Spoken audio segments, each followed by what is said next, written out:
Welcome back. I know you missed us, and we're here for you again. This is Culture Binge, the Wisecrack podcast where we deep dive into everything going on in the zeitgeist. Michael and I am here with Wisecrack writer extraordinaire Alec and Oh, sorry, I interrupted him. I'm going to say it again. I'm here with Wisecrack writer extraordinaire Alec. Pause. Hello. And Wisecrack researcher Supreme Survey. Hi. Hey, how's everyone doing? Well, how are you? We've missed you. Yes, missed everyone here. So glad to be here. And because we took a little, and I think appropriate break, we got a lot to get into. Today we're going to talk about what is going to happen after this quarantine situation is over. That's, of course, assuming that it'll ever be over. I will talk a little bit about art made by bad people and about a really deep sociological experiment on Netflix called Dating Around. But before we get into all of that, I think everyone listening knows what we have to do right off the bat, and that's talk about slaps and chaps. We've had a few weeks for these things to pile up, and I know that everyone watching and listening in the future will want to know what's going on first from Serby. So Serby, what has been slapping and chapping in your marvelous life? So many things laughing and chapping. What slaps? People having an open and ongoing dialogue about biases and what makes them uncomfortable and systemic racism and stuff. What chaps? Systemic racism.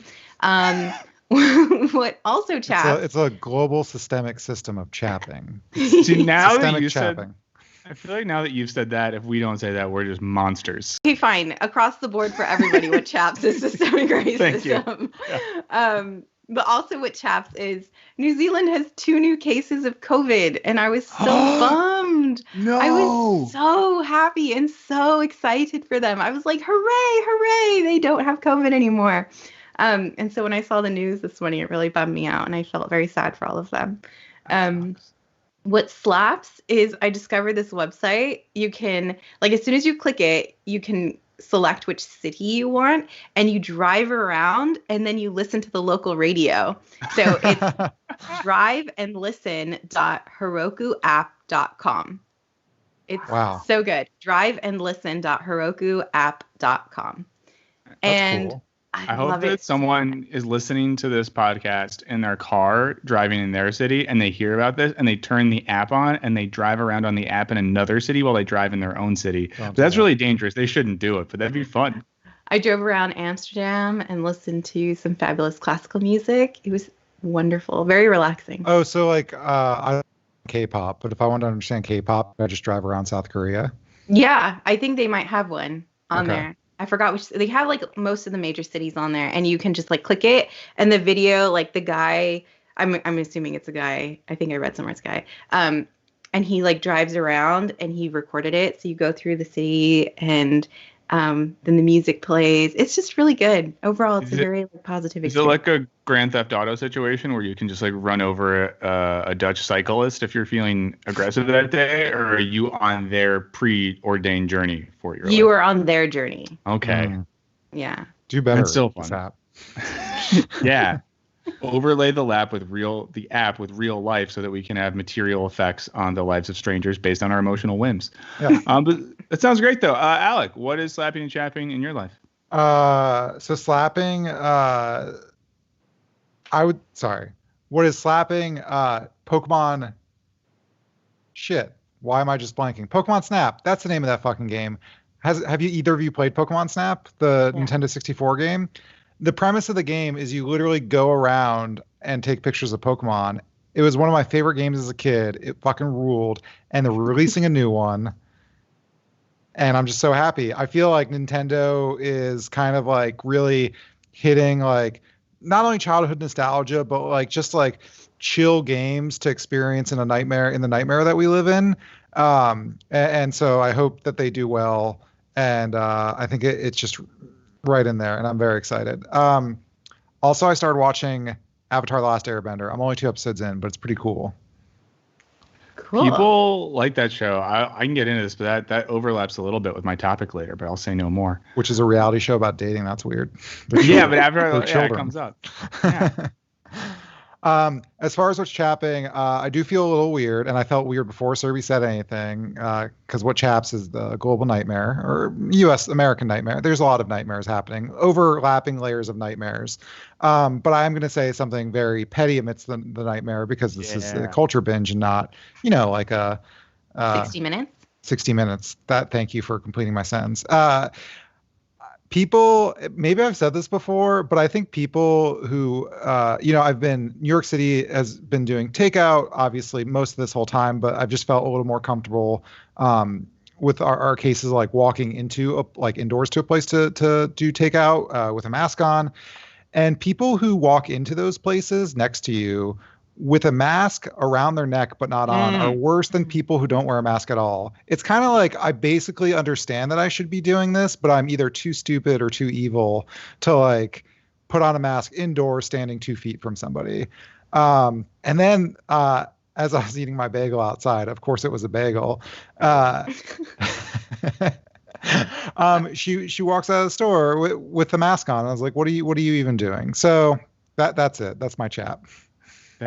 So I think just as much as Serby said a chat that's universal for all of us, I think that one should be universal as well. People with the neck mask is the most obnoxious thing ever, unless they have a gill-based respiratory system, and that's where their main gills or are. if you're hiking around and nobody's in sight and you just pull it up when somebody walks by. But I've seen people doing that outside, and I'm like, oh, they think maybe it's safe outside or something. But then I see them walk inside, and I'm just like, nope. What are you doing? People complain that it's difficult to breathe for them with their masks, so they keep doing it. And it's like, well, get a different mask, or how about it's difficult to breathe with a mask, but it's probably more difficult to breathe if you have COVID. Ooh, yeah, that's good.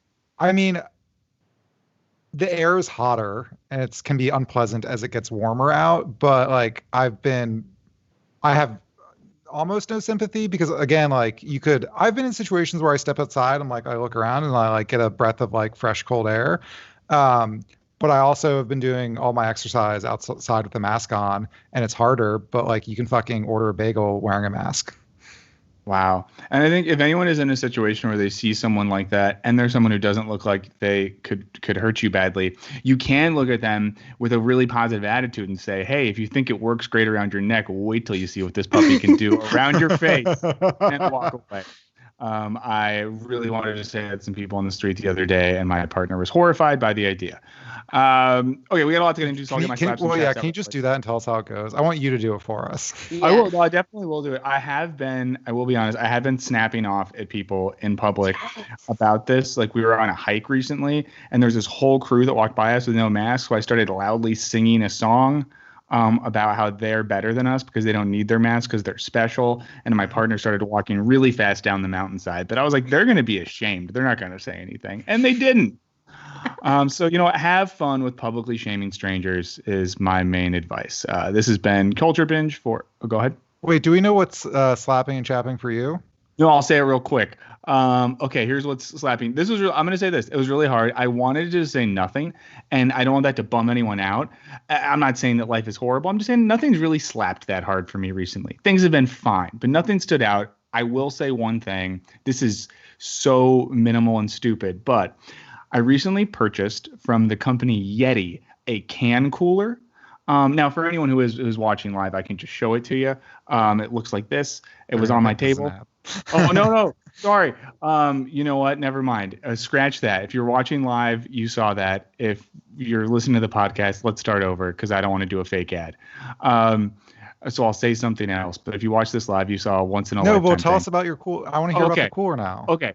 So I got this product from a company. Well, I won't even say what company. It doesn't matter. We don't do free ads here. Pay us if you want it. But it's a product that you can put a can in and then you kind of tighten it around it and it keeps it cold. So like the same way you have those really nice cups or mugs that keep your coffee really hot or your drink really cold. So whether you're drinking like a LaCroix or a Spindrift or another sort of carbonated water product during the day or a beer in the evening. It's for alcohol, yeah. It's for both. No, because I like it during the day. Although what happens is if you use it during the day, then your partner gives you a look that's like, are you drinking a beer at 2 p.m.? And then you have to open it up, show them that it's a LaCroix or something. But by then, it's lost all the temperature anyways.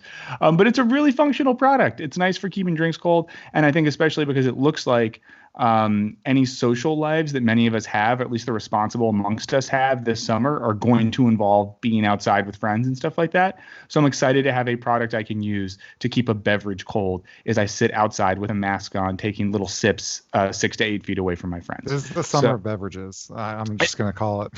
I'm hoping it's the summer of personality and not of summer bod. Because I've been leaning really hard into the COVID-15.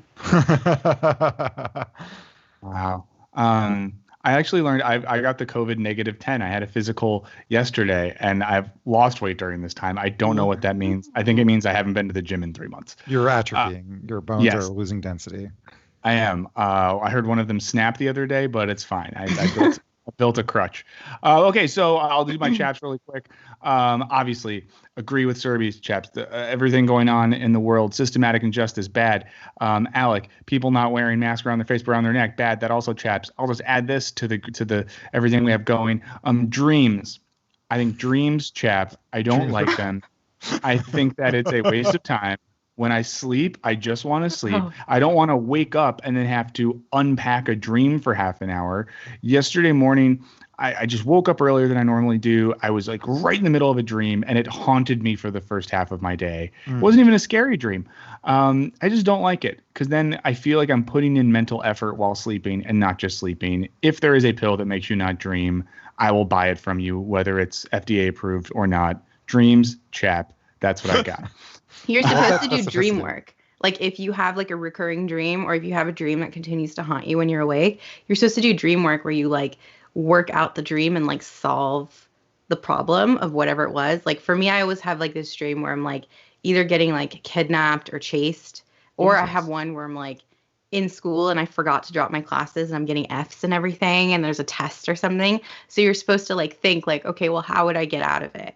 Like, how would I save myself? And then it's supposed to help you decrease the frequency with which you have that dream. Okay. Well, before I take the non-FDA approved dream killer pill, I will try to solve for X in my own dreams. But yeah, send us your dream stories. Okay, so let's get started. We have a lot of stuff to talk about. I'm excited to talk about these topics. Not that I'm not normally excited about everyone's topics, but this time I'm like, wow, what a lineup. So I think Alec is going to get us started off. Alec, you're going to tell us about what life will or might be like after quarantine. So get into it. Sort of. Yeah, sure. Well, okay. So it's going to end there, but I'm going to do something I think a little different, which is I kind of have this idea that I've been thinking about. I haven't like read a ton about it. And so basically I'm going to propose it to you all and you're going to tell me that I'm dumb or no, we won't. Somewhere in between, whatever. You can argue. You could always argue with me, but you can especially argue with me and call me dumb. But so I was thinking about how commuting has structured the world, and obviously nobody's commuting now. And so it's going to get to how the lack of commuting or the return of commuting might sort of change the world after this. But my basic thesis that I want to sort of argue about is that commuting has destroyed America and maybe possibly parts of democracy. Yeah. So far, what are your thoughts? Commuting has destroyed America or lack of commuting? I mean, that's very vague, but like I think commuting is bad for people and America and also literally democracy. Okay, and by commuting, do you mean getting in a car and going on the highway, or do you mean taking a bus 2 miles to the other side of town? I think all of it.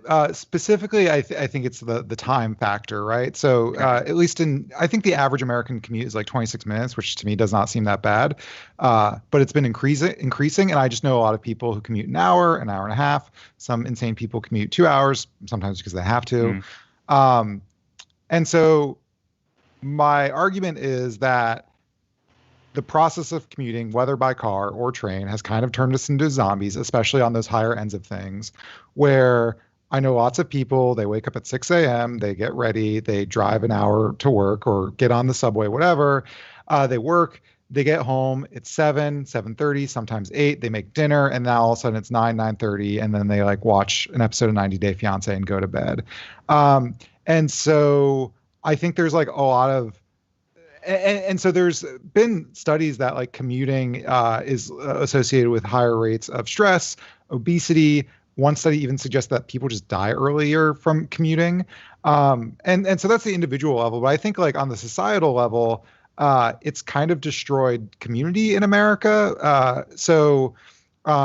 The reason that this kind of ties into COVID is obviously lots of people are working from home. New York is opening up a little bit, but I do feel like in New York, a lot of people work in the creative industry or, just a lot of jobs that don't really require going there. And I've seen like a legitimate, even in lockdown and as things open up, a legitimate like boom in community.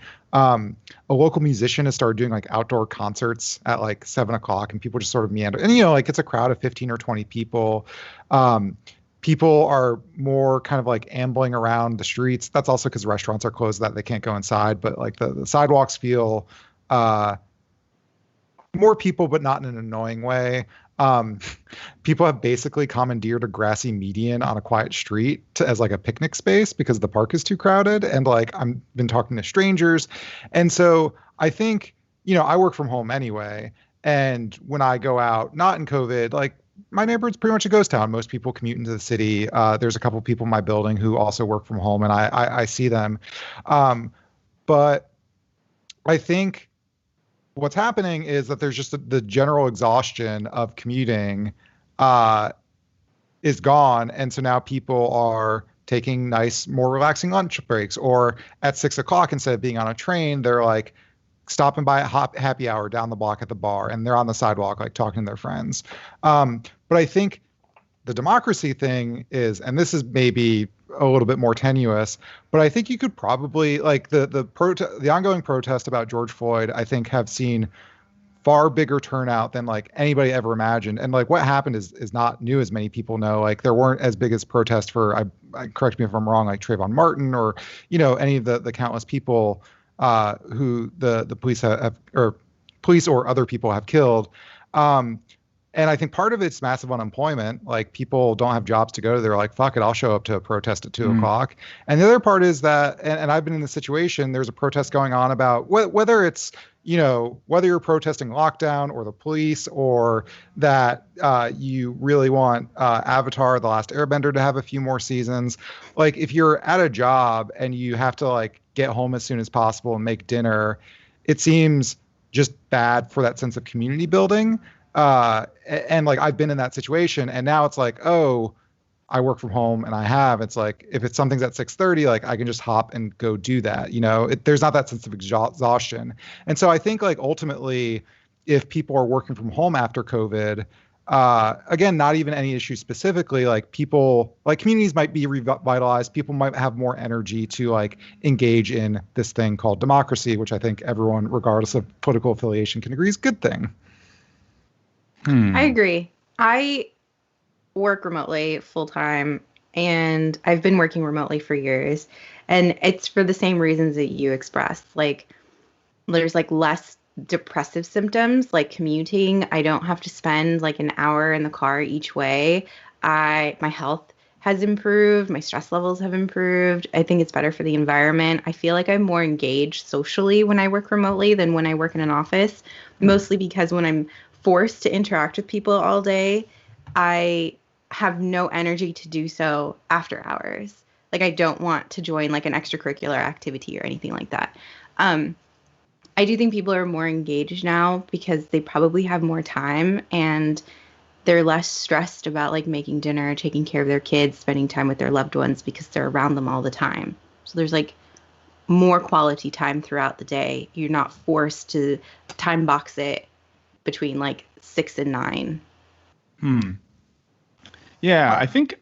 Go ahead, Alec. No, you go ahead. I have a second part to this, but I want to. Okay, I was going to say, in general, I mostly agree with you all. I think part of it, though, when you were talking about how commuting sucks the life out of us, well, then I was just thinking, well, why do we commute? Because maybe we have to work too much. So, is commuting the culprit, or is work the culprit, or how do these two things interact to suck the marrow out of our lives in a negative way? That's accidentally the perfect segue into the second part, which is that like our cities have been designed specifically for commuting. Some of this is brought up. Her name is Caroline Criado Perez, wrote this book called Invisible Women, which is kind of about data and algorithms and lots of stuff. But she talks specifically about the way we designed our cities. In New York, this is especially true. I know like LA is very strange, the way it's laid out. But cities are designed, there's a city center where all the office jobs are. And people go from the periphery like inwards. And so in New York City, all of the trains go through Manhattan, and getting, from Brooklyn to Queens is very difficult because the infrastructure is not built to get people there. And so what this means, and Caroline Criado Perez talks about this, is that, like if you're, say, like a housewife and your day isn't commuting to the office, it's like visiting your family members, but also doing grocery shopping and also like dropping the kids off at daycare or like those sorts of things. Like the infrastructure is literally not built for that. And so I think this is not what she argues in her book, but sort of like extrapolating for that, I think we can think about the way that our neighborhoods are built for like everyone to be gone during the day, to go to the city center and come back. And so, I think if people are spending more time in their neighborhoods, not only will the community be stronger, but people might start asking for more like recreational space, more parks, more playgrounds, things like that. And part of this is just because of COVID, but there's been a push to close down streets so kids can play on them and like socially distance safely. There's been people are basically advocating for like parking space to be taken up so that there can be like more outdoor sidewalk cafes, and then, people can sort of walk around them on the street. And so like, I think it's really easy to like neglect your neighborhood when you only really appreciate it 2 hours a week. And also just the centralization, that's true of business, but like if everyone is working from home, I think that decentralization kind of starts to go away. Maybe not immediately, but in the long term, like even think about restaurants, like so many restaurants exist in Midtown Manhattan, for instance, just one example. And they basically close early because their job is to serve like the tens of thousands of office workers that come through there. And then like nobody lives there. Whereas if everyone's home all the time, like your neighborhood restaurants are going to do much better because people are ordering lunch from there when they would normally be in a different neighborhood. Possibly more restaurants will open, maybe more grocery stores and service industries and that kind of stuff like that. So you could have like a legitimate like sort of decentralization of cities. And again, that might not happen. Everyone might just start commuting to work again, in 3 months, or there's a vaccine and everyone's boss is like, fuck it, you have to drive 2 hours again. So yeah, that's what I'm. Well, I think I've seen a little micro version of what you're describing kind of around where I live. And if anyone wants to know, just DM me, I'll give you my address. But like, I'll never get tired of that joke. I know. I love it so much. But where I live, a lot of people in my neighborhood of LA work in various like creative industries, or actors or writers or producers or musicians, or all the like hippie shit. And what that means is like a lot of people don't have offices they regularly go to when they're not working. So a lot of people are always just like hanging around the neighborhood, working at different like coffee shops or the library and stuff like that. And I think it does create more of a vibe of like people are out and about in the neighborhood. And I know something, Survey, you were talking about how you've, and Alec as well, like if it kind of enjoyed or like do a good job of working remotely and hanging at home and being social after. I know for me, the thing that I hate the most is that lack of like a third place or third space. Being home all day like crushes my soul and makes me feel like I'm dying spiritually. And I think something about having spaces to exist and be around people that like aren't in a forced work context is really helpful. And I think in particular, having that be more of like a part of your regular day is really nice. I love like running into people. seeing people at the coffee shop you see regularly. Like recently, my local place reopening and just getting to like see the baristas through a plexiglass screen has been really nice. So I do think like, yeah, there's versions of this. Go ahead. Sorry. Oh, I was gonna say before the pandemic, I discovered this cool new co-working space called the Library. But wait, is that library with no vowels? So just LRBY or something? No, it's just the regular library. So but it's no, an app. Like I totally agree with that. And it's not perfect because I also want that third space. And cafes kind of serve as that, but then you have to pay. And like the library is awesome because it's just a place, and people are doing like, you've got like old people just using the computer to like read the news or email their dead relatives, or kids there are just there to play Minecraft. Relatives. Basically, and so like libraries are really amazing in that way. And to be honest, this isn't even a complaint. Like I don't use it as much as I could because at least in my neighborhood, it's like a huge service for kids. And it's awesome. They have a place to play on computers and learn about computers and read books and meet other kids and do all this stuff. And so it's really wholesome and great. But me as a crotchety adult, I'm just like, can we double the library budget so there's a library for adults and a library for kids? I think that's a great idea. I mean, that's one of the things I miss most about being a part of an academic community is like having a library. Normally it has like some cafe attached and you can go whether you're working on something serious or sit around or browse books. Libraries are great. But in general, I'm coming around to this, Alec. But I think like you're getting at just an even bigger point about sort of like how we live, how we work, how our cities are structured. I mean, I think you're positing that another world is possible, and I like the world that you're talking about. And I do wonder, because sometimes I don't know if either of y'all do this. I know that we all live in pretty major metropolitan areas. This is, I think, sometimes why I fetishize smaller places or like mid-sized cities. In particular, I'm obsessed with the idea that I need to live in Madison, Wisconsin. If you're from Madison, let me know. But just the idea of like a city where big enough where we have stuff going on, small enough to where you can live and work in the same place. You can walk around. There's local businesses. There's stuff to do in nature outside. There's still like a sense of community rather than some situation where like people live and work hours away from the same place, don't interact in their local community, that sort of thing. So do y'all ever think about that? Like that there's maybe places where life is more like this, and maybe we just all live in commuter heavy places, so have this view of the world? I often think about that, but I don't even want to say the name of the city because I was just very unimpressed, but also I didn't spend enough time there to like announce on the internet that the city sucks. Atlanta. No. I'll just say it was no offense to anyone at Denver. One of my Denver's overrated. I'll say it. You don't say it. This is not Alex saying it. This is me saying it, unprovoked. I think Denver is overrated. People are really obsessed with that city. I get that there's some great stuff there, but I don't know. I don't like the vibe. Go ahead, Alec.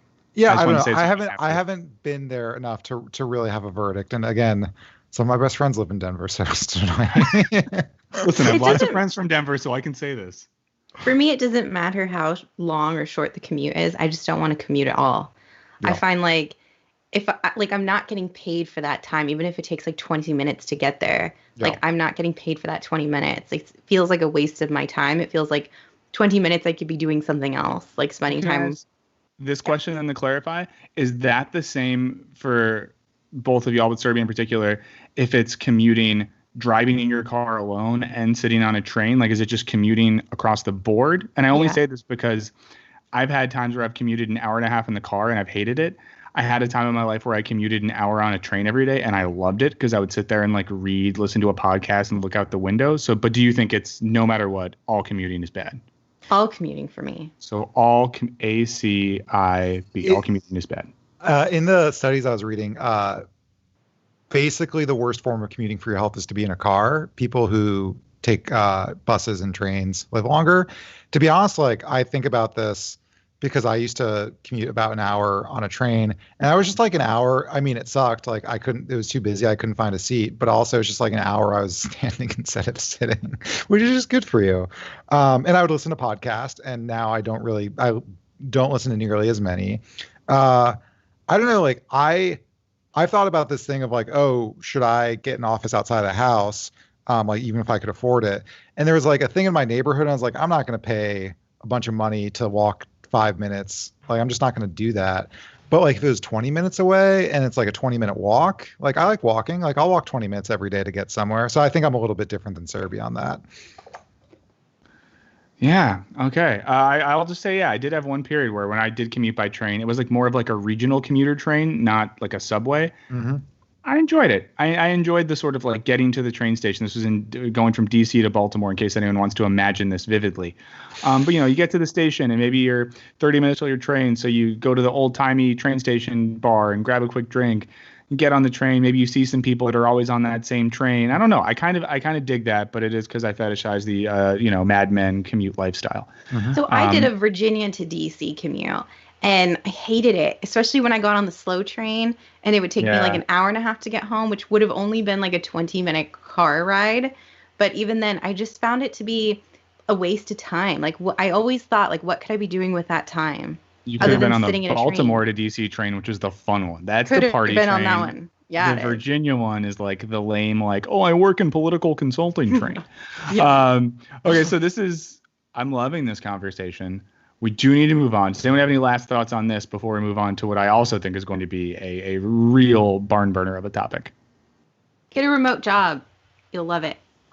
Ooh, I say do not. But we're different people on this one. But let's get into it though. We can talk about that more later. And please, we'll get to this. Please let us know what you think about this. Next topic. Serby's going to get this going for us. A lot to talk about here. Serby, you're going to break down the relationship between art and the artist, in particular, I think, what we make of shitty people making good art. Yes. So I started to think about this more intentionally in the last couple weeks after reading the public response to J.K. Rowling sharing her views on gender identity and transgender rights. And I read online that people were saying that they started to unlove Harry Potter and that they couldn't support her work anymore due to her beliefs. So I love Harry Potter. It was like my entire childhood and my adulthood. So it means a lot to me. And so I wondered about this, like, how do I feel about this? But Jo Rowling is just one example of someone who created well-known art, but who has controversial opinions. Mel Gibson, Richard Wagner, Tom Cruise. Noticing a theme. All people who are known for their art and their radical beliefs.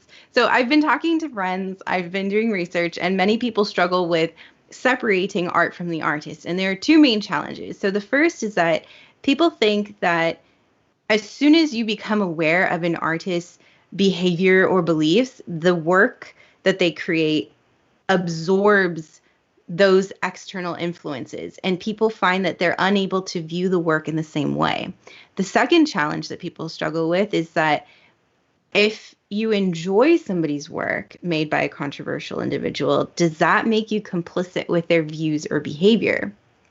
So Claire Hayes Brady is a lecturer in American literature at University College Dublin, and she said, "For me, it's a false dichotomy because this question presupposes we should want our artists to be virtuous and that we should expect morality and ethical behavior from artists. I don't understand why we expect that or why we should expect that. Whatever you think about David Foster Wallace, it is certainly the case that he is a cultural touchstone. His work was important at a particular moment. As such, that justifies spending time studying it in critical and challenging ways with a critical eye." So David Foster Wallace is known for his novel Infinite Jest, which Time magazine cited as one of the 100 best English language novels from 1920s to 2005. He's also known for abusing and stalking the poet Mary Karr. So my question to you is, could we or should we separate art from the artist? And then I have a follow-up question after that. I don't want to be annoying and avoid like giving a black and white answer to this, but I really do think there's a spectrum here in how we respond to like the art and artist relationship. I think, the idea that one doesn't like the Harry Potter novels because J.K. Rowling has some, retrograde views, I think is maybe a little much. I get the idea that maybe you're like, screw it, I don't want to give her money, then just like pirate the books or go to the library, I guess. Yeah. But to me, that seems like a lot. On the other hand, I don't know, like if someone, you brought up Gibson before, if someone is known for saying racist and anti-Semitic stuff, and then they produce art or are a part of art that leans that way, then I am a little sus. Like Mel Gibson has made some movies before where he's like gets to play a cop that uses the N-word, and it's like, oh, are you like liking this a little bit too much? Or in his depiction of like the Jesus story, like the Passion of the Christ is all about like how we literally get to see like the Jews kill Jesus.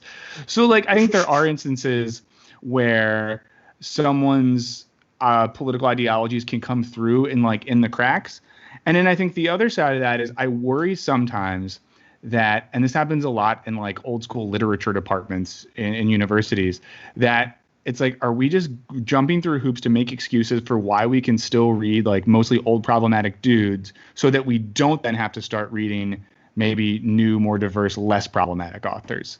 And that's a thing that I wonder about sometimes, if we can use this as a crutch to keep ourselves from maybe opening up the canon a little bit. Interesting. I think, well, first of all, I think this piracy thing is like a great solution, because I think mostly for me, I think you brought up some good points, but like it comes down to money.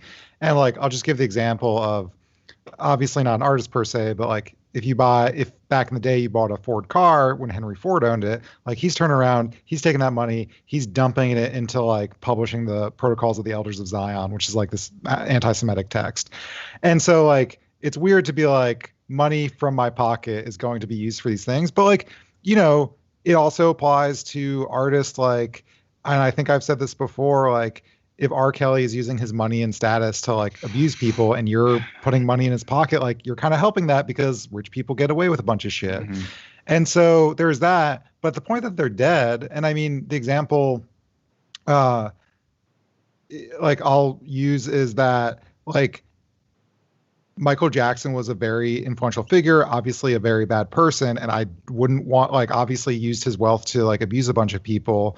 But, you know, if the money's not going to him and it's not promoted, and as far as I can tell, there's nothing in his music that really sort of speaks to the awful things he did. Like, it's not like he's promoting these things. And I think he's just an important artist for a lot of people. And I might have also said this on this podcast at the same time, the bagel shop in my neighborhood will exclusively play Michael Jackson songs. And I think they're trying to make some kind of statement. And I don't like that. Yeah. I know it's, yeah. Yeah. And so, and I mean, there's so many other, like, again, there's a spectrum. Like, I used to be really into big band artist Buddy Rich, who was like a monster to his employees. And, you know, we always hear that, like the actor musician who basically emotionally abuses the people that work under them. Like, that's not cool. Buddy Rich is dead. And so, like, I don't feel bad doing that. But then to your other point, like, you know, I don't think it's mutually exclusive, right? Like, I mean, the thing that comes up in philosophy is that, you know, Plato and Aristotle, or just Aristotle, they both love slavery, and like in their books it's in there, right? But like it's still very important to understand that in the context of Western philosophy, and, you know, to like read the criticism. So like if we're going to read David Foster Wallace and, you know, understand the shitty things he's doing, like there's obviously other artists to sort of read from the opposite perspective that don't maybe look like him.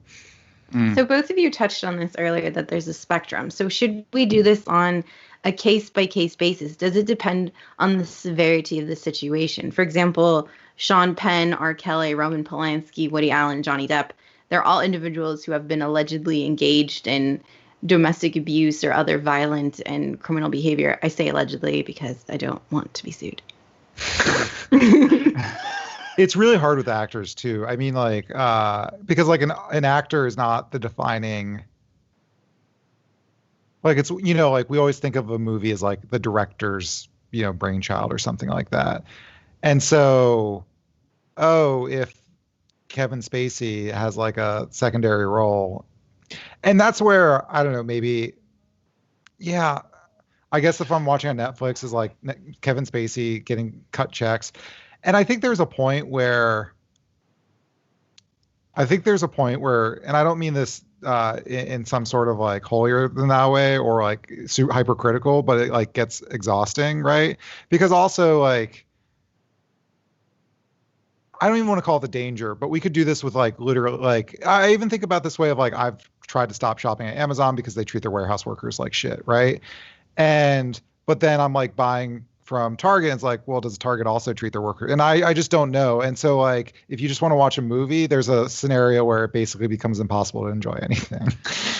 Yeah, well, I do think it's a hard balance because, I mean, for example, you brought up Woody Allen, Serby, who you said there was allegedly issues with. I don't think they're alleged, but recently my partner and I went and rewatched the movie Manhattan by Woody Allen, which neither of us had watched in years. So creepy. And yes, and here's the thing: I had forgotten some major parts of that movie. One of the major plot points is Woody Allen playing a character like himself in his 40s who dates a literal child and like doesn't want her to like go away after high school so he can keep, hanging out and having sex with a kid.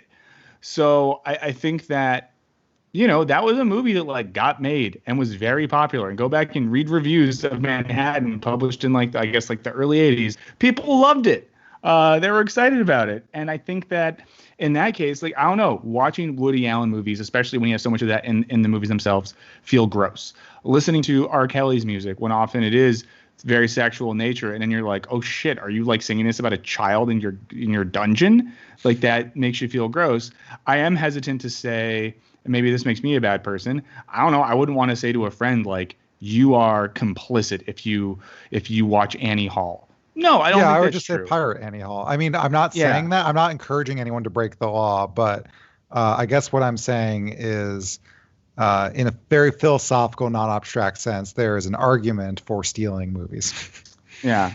I mean, I don't know. I just think as well, I think sort of brought this up early on. I think that it's right to say we shouldn't have this moral expectation where we only want to consume art by people that have good views in politics the same way, like, I don't know, we don't go to a restaurant and ask for like the chef's voting record before we order food from her.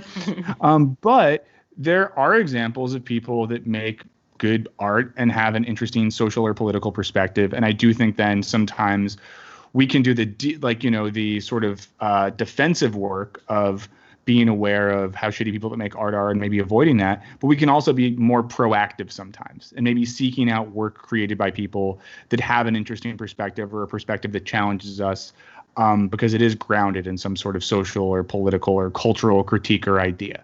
And I think that could be a good thing for us to do. So if we feel shitty, the people we like are bad, I don't know, maybe find some art by people that are good. It exists, and often it makes the art more interesting.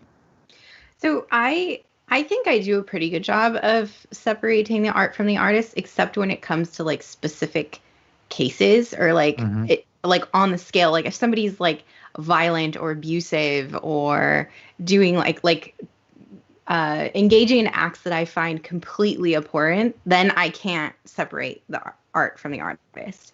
But if it's like extreme beliefs, then it's easier for me to think, well, those are their opinions. I don't know what it's like to be those people or what experiences have shaped them to form these views. So by extreme beliefs, do you mean like, let's say, for just like throwing this out there, like a cultish religion or something like that gives you less pause than someone who's known to be abusive? Yes. Okay. To an extent. Sorry to put you on the spot there, but yeah. But like for like specific things, like if that cult engages in like abusive behavior, then that is harder for me. So like take the example for like Tom Cruise, let's say, like with the Scientology thing.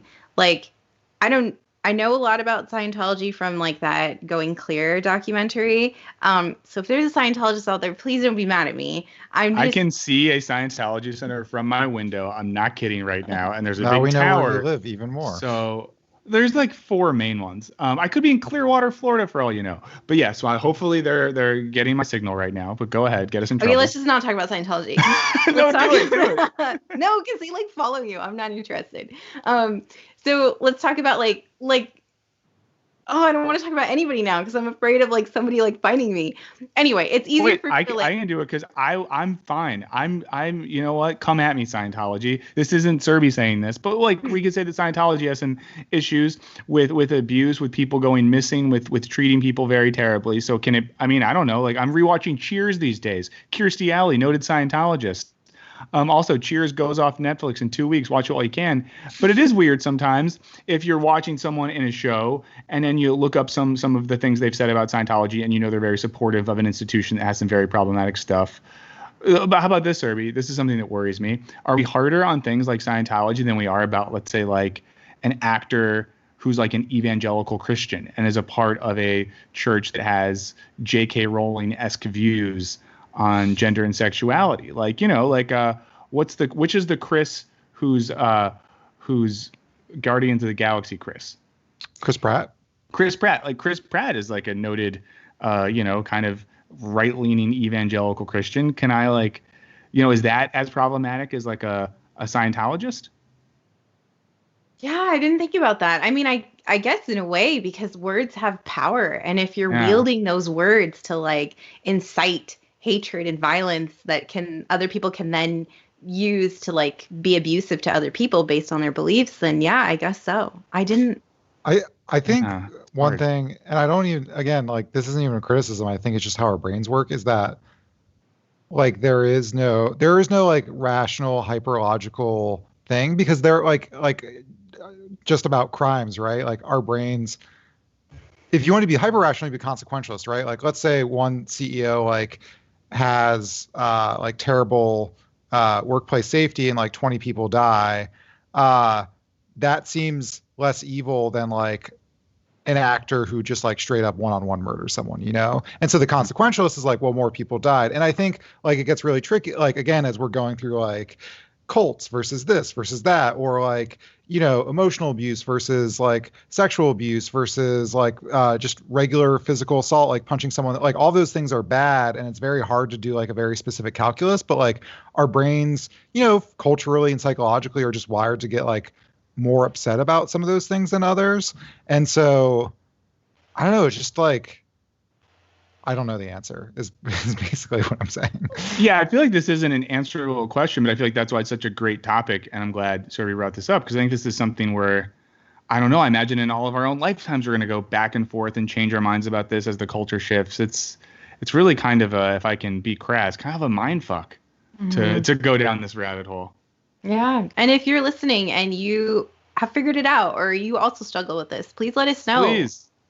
Very curious give to us hear the answer. Send us the list of approved text and media, and we will stick to that from here on out. Okay, so any last thoughts on this before we keep this train rolling? I've always not liked Harry Potter. I just want to say that. Oh, no.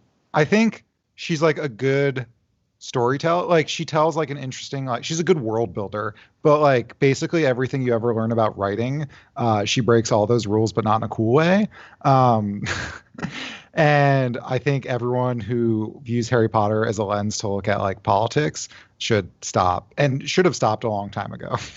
Wow. And I'll just, to announce my retirement from Culture Binge. Oh, I'm sorry, sir. Wow. Yeah, it's okay. Just to make sure everyone's in trouble, I'll just add that J.R.R. Tolkien is just like writing about Christianity, and if you're really into Lord of the Rings, you've become some sort of conservative Presbyterian along the way. I'm kidding, they're fun too. So, well, I'll get to my topic. It's not as in depth, it's not as culturally significant as the two that have come before, so we can just have a little fun with this. I think at this point I have made myself the resident consumer of dating-based reality television. It's something that I've slowly acknowledged as I've gotten older that I like. I don't like that I like it. I'm not proud of the fact that I like it, but I find it interesting. This could be because dating has changed so much in our culture over the past decade. It could be that because of that change, we don't get to witness and be around a lot of in-person dating. It could be that I've been in a relationship for a really long time, so I'm interested in living vicariously through people that are still out there on the market and on the scene. I'm not sure. But a important a new member of the dating reality show TV canon is a Netflix series called Dating Around. Now, Dating Around first came out with its first season about a year ago, and it was just a 6-episode drop. And the first time I watched it through, we didn't realize that it was only 6 episodes, and I don't know if I've ever been so disappointed in my life when I found out something was that short. The basic premise of this show, it's a really, really stripped-down, minimalist version of dating TV with almost no gimmicks. Here's the setup. We have a protagonist for every episode. This person, our lead, goes on 5 first dates. These dates consist of drink at the bar before, dinner at the same place after that drink, and then if things go well, they go out and have a cocktail afterwards. Classic scenario. At the end of the episode, they go on 1 second date. So We watch a person go on a week's worth of dates, and then at the end, we see who they like best. And it's really interesting because throughout, you see the difference between, who looks great on a first impression, who plays it better over dinner, who do they have more physical chemistry with. It often ends up being the case that whoever you think they're going to like most at the beginning is not who they pick for their date. Now, the first season was based in New York, so we got to, live in Alex's world for a little bit and see what the modern nightlife scene and dating scene is in New York.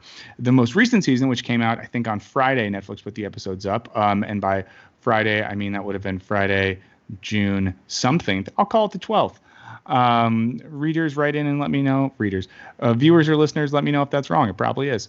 But the most recent season is in New Orleans, a very nightlife heavy city. And I wanted to focus in particular on this.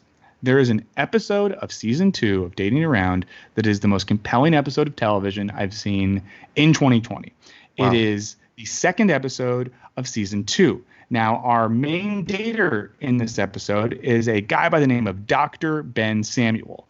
Now, Dr. Ben is interesting because Dr. Ben is a professor of computer science at the University of New Orleans who, as he indicates, does research on video games. So is some form of gaming designer in all of this. Now, a lot of times in dating shows, there's a certain type of person that goes on these shows, kind of like influencer types, the types that would want to leverage their appearance on a show like this to increase their follower count and get better brand deals so they can sell teas that encourage eating disorders or something like that. Also narcissist. A heavy narcissist at a clinical level that should be instituted. Dr. Ben is different. Dr. Ben is and I mean this in a positive way, hopefully everyone can know this, he is a nerdy computer science professor who just seems like a good guy, a little socially awkward, who really wants to meet someone great. And watching that level of earnestness on a show like this is and was one of the most compelling things I've watched. My partner and I were having to pause the TV to scream, to cry, to laugh, to yell. It was a riveting 25-minute experience. Now, the reaction has been such that if you Google Dating Around and Ben, there are already multiple articles that have been published on various culture websites in the past 48 hours about how good and special and unique Ben is. Ben himself has taken to his social media and this is the sort of guy he is. He has responded to almost every person who is on Twitter said, really great watching the show. I love Ben. He seems so great. At Ben, you seem like such a nice guy. At Ben, it's great that you value consent so much. It's just been phenomenal. So my main thing is I think everyone should watch the show, in particular, watch the Dr. Ben episode, follow him on social media. Now, as far as I understand, have either of y'all ever watched this television show? No.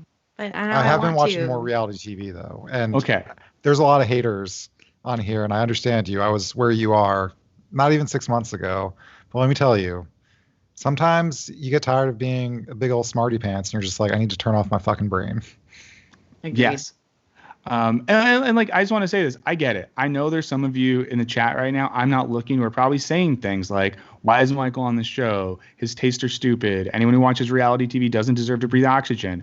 I hear that there's some of you who are also acknowledging that because of my obsession with this, you've checked out reality TV as well. And I appreciate you and I see you. But I don't know. Do you all think that, do you think that it's even possible? And I think this is what I'm positing with the Dr. Ben episode of season 2 of Dating Around. I mean, can someone do something like this for good reasons? Is it possible that we can believe that there's still an earnest and pure soul out there who will go on a show like this because they really want to meet people? Or am I just deluding myself so that I can enjoy these things? I think I don't know about this person. I think it's possible. And I think like a good thing about I've been watching Queer Eye is that they get nominated. Yeah. Here's the thing, right? There's like a selection filter in reality shows in that like anyone who thinks to themselves, I want to be on a reality show is automatically someone who should be on a reality show because that person has narcissism issues and probably many other very critical issues. And so that's what happens. Whereas like on sort of a nomination based show, it's like, I don't know what level of fakery is involved in the show, but like when you're nominating someone who's like, this person's done a lot for the community, they never take care of themselves, and like it'd be really great if you could teach them how to like dress nice so they can meet a partner, you know? Yeah. Also, I'll note Dating Around, also a nomination show. The first thing we hear, we see some B-roll of the person dating, and we hear an audio overlay of their friends and family saying why they Oh. nominated them. I'll also say the most recent season of Queer Eye in Philadelphia is also high art. It's probably because I'm going through some stuff, or we're all going through some stuff as a culture. God, I cried so much watching the most recent season. But yeah, I don't know. There's something about shows Wait, like that. Can we Go nominate ahead. Serby for Dating Around? Listen, if they come to Southern California, I'm leaving it broad because we don't need to tell you Serby's address. I'll give you mine. You don't get hers. I would love that. I would love to see Serby on that show. I think he would actually crush on that show. And there's someone who's on. I think I've seen someone on the show before who has a personality that reminds me of yours, and she crushed. So I imagine you would as well.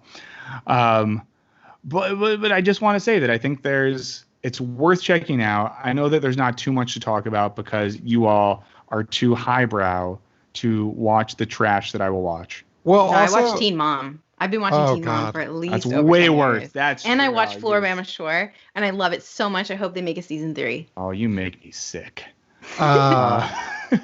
Gross, Florida. I've seen an uncomfortable amount of Teen Mom.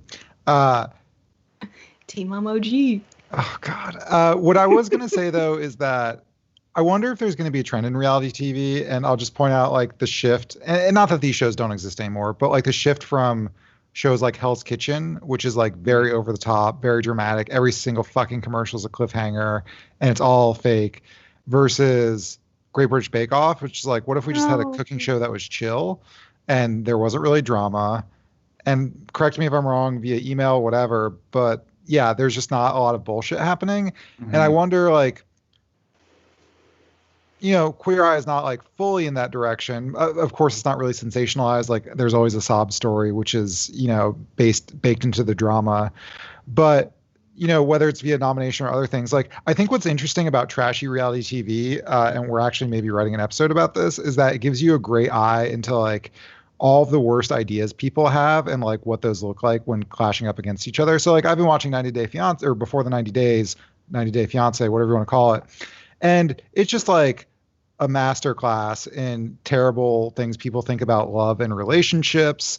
And I'm very interested in it sociologically. Obviously, these people are fake and have lots of issues, but I do feel like it reflects something about our society.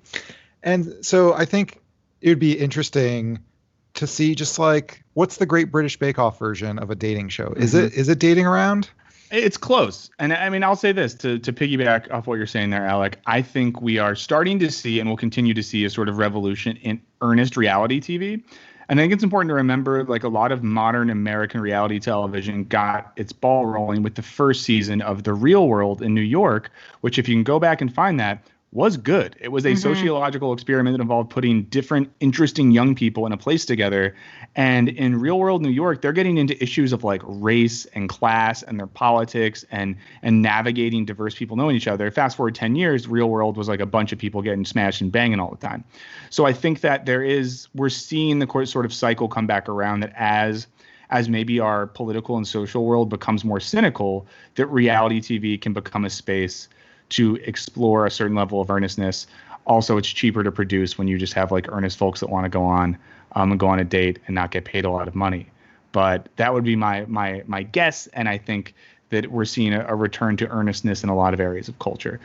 Final thoughts on this one, because I do want to make sure we get to listener mail and hearing from the people that really matter, which are the listeners and viewers. But final thoughts on this one? I have 2 thoughts. The first, we should see if Dr. Ben can come on our show, because that would be really interesting to hear. Dr. Ben sounds Honestly, cool. guys, my plan is already, as soon as this episode's up, I'm adding Dr. Ben on Twitter. I'm linking to the episode. I want to get him on here. That is my plan. If anyone knows him, if you see me do that on Twitter, please second it, like that tweet, and encourage him. I would love to have him on here. I think he's great. And I already have a theory that he's a Wisecrack fan. Because he talked about Avatar. Well, he gets into Avatar: The Last Airbender in one of his dates. He asked one of his dates if she has seen that, and it made me think, this guy's a computer science professor. He likes shows like this. He might be a Wisecrack head. He might be. Yeah. Excellent.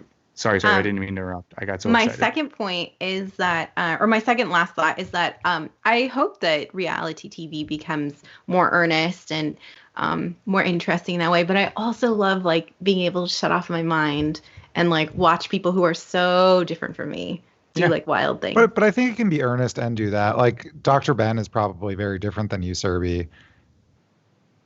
Yeah, like Yeah.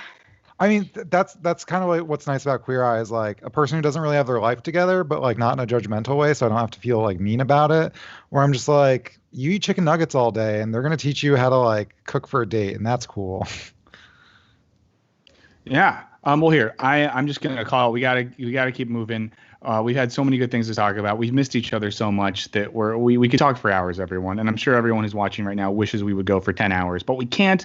So let's get into listener mail and voicemail. As always, we love hearing from you. It's the most important thing ever. The show would be nothing if it wasn't for you listening, subscribing, liking, writing, calling, finding my house, all these sorts of things.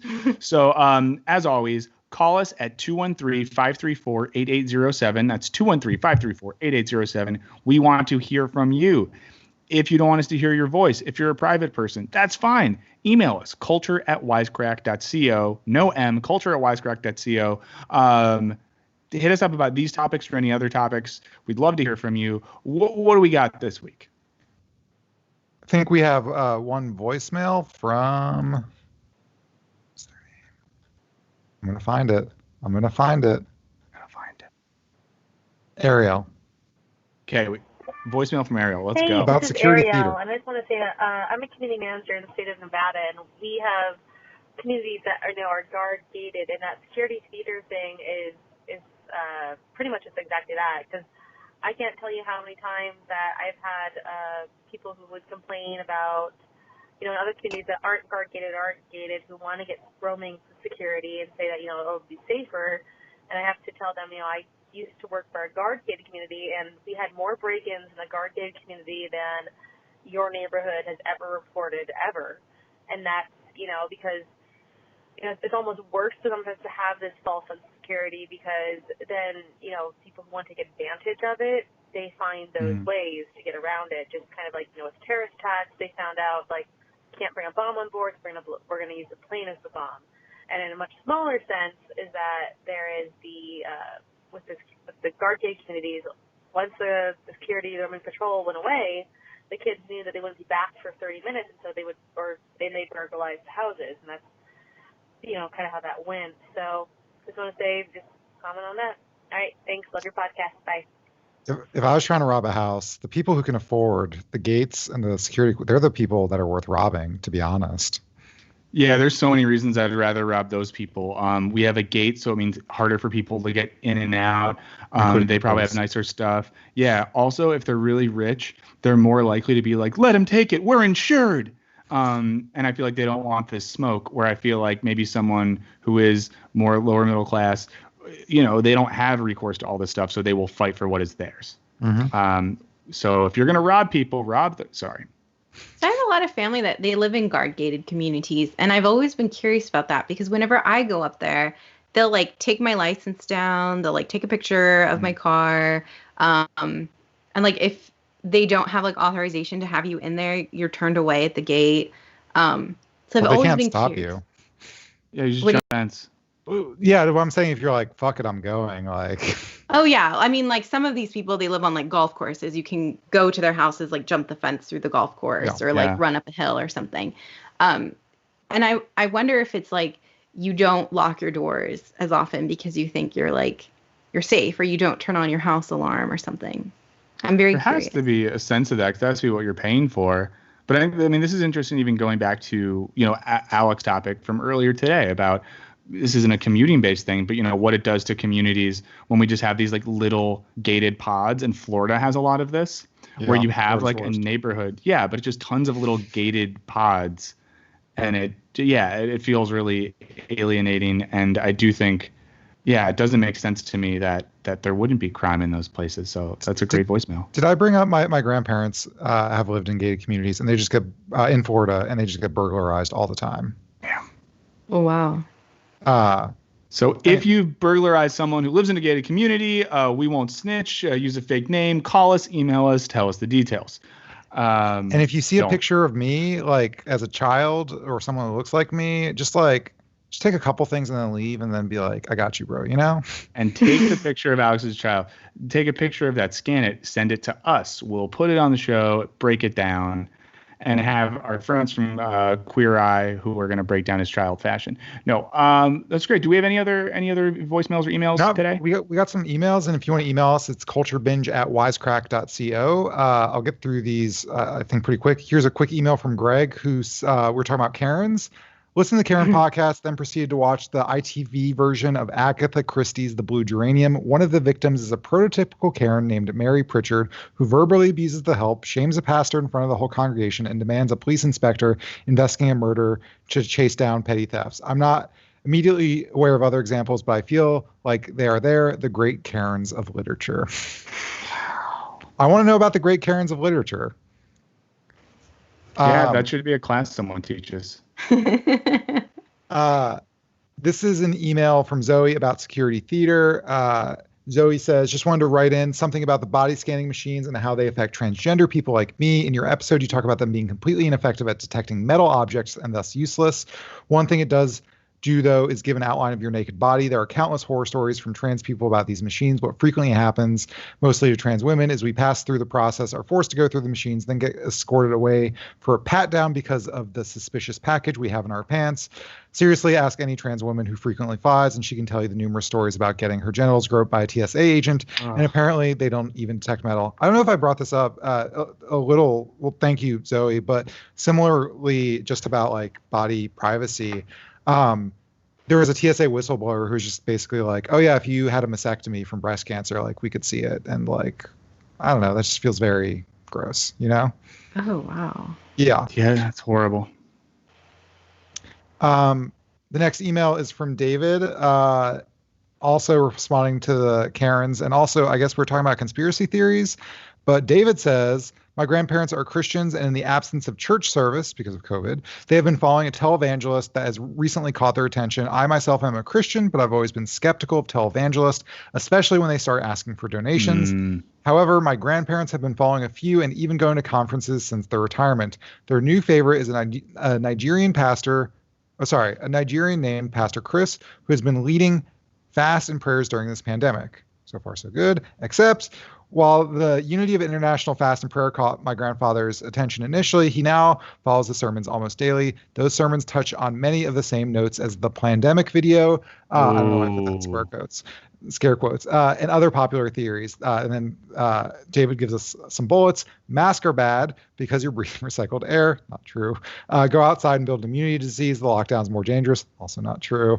5G cell towers may cause the virus. Also not true. I feel like I have to say these things aren't true because YouTube, if you repeat incorrect claims, they'll just like shut down your video. So these things are not true. YouTube, please do not take down this video.